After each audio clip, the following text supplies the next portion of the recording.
Hey guys, I'm at Solid Ground Cafe recording a video or a little tutorial how to use the PuckPuck. So this is just going to be a short, simple tutorial to help you brew awesome cold drip coffee using the PuckPuck. So we're heading into summer and I know a lot of people are pretty keen on making some cold drip at home. I really love this little tool from PuckPuck. It allows you to make cold brew coffee at home with just a few tools like your standard. Most people would have a little AeroPress at home, and then yeah, pretty much that's all you need. They've actually designed it so that you can take it out as well. So if you're camping or planning on doing any trips, you can use this when you're traveling. Now, there are a few things just to get off the bat. When I used it for the first time, I was hella confused. I actually looked at the guide and the guide is great. PuckPuck have done a great job of making it look pretty cool. That's the guide over here. You can flick through it and you should be able to make a pretty decent cold drip using this guide. But personally, I felt there were just a few things that I needed to learn by trial and error. So I figured I wouldn't be the only person in that boat. So I figured I'd make this video to try and help you out. So first things first, what we want to do is we want to set our grind size. So this is kind of down to personal preference. You can use a finer grind size or you can use a coarser grind size depending on your preference or the kind of coffee you're playing around with.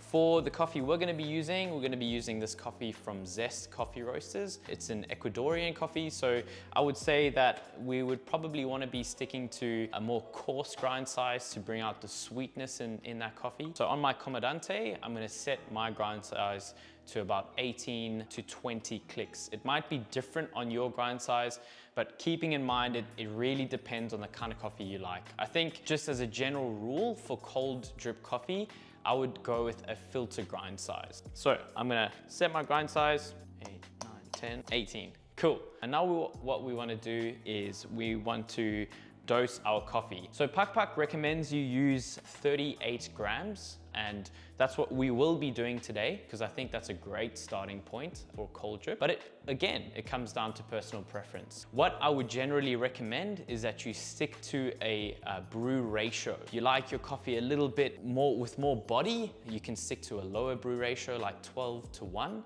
Or if you like it just a bit fruitier, if you like bringing out those sweeter notes in coffee, then you can maybe stick to a brew ratio of 17:1. But for today, we're just gonna dose 38 grams. Okay, after doing some quick maths, that is a brew ratio of 15 or 16:1. What I like to do is just take a couple beans, maybe more than a couple, and just chuck it into your grinder. And that's just to kind of calibrate those burrs if you haven't reset your grinder. Get that going and then just chuck it out. We're gonna weigh out 38 grams of coffee. Ooh, that's smelling fresh. 38 grams. This is fun. And we can take that off now. Just kind of wiggle that around a bit. And now we should be good to go. All right, cool. So what I'm gonna do now is I'm actually just gonna take this over here. This comes standard with every single AeroPress. I like to use 2 filter papers. Some people might think that it's overkill, but I mean, kind of like it. I mean, that's kind of the beauty of playing around with coffee equipment. You can kind of do things to figure out what works best for you. Personally, I like using 2 filter papers when I use my AeroPress in general. Same rule applies when you use your AeroPress for any brewing, really. You want to kind of pre-wet those filter papers. So have something handy for you to do that. So once you've pre-wet that, you can just put that back on there. You've done that. You want to now pour your coffee into your AeroPress. That works. Best thing to do here is also to try and keep that bed as flat as you possibly can. I actually came up with a very unorthodox way to tamp it, as I kind of like to tamp that bed.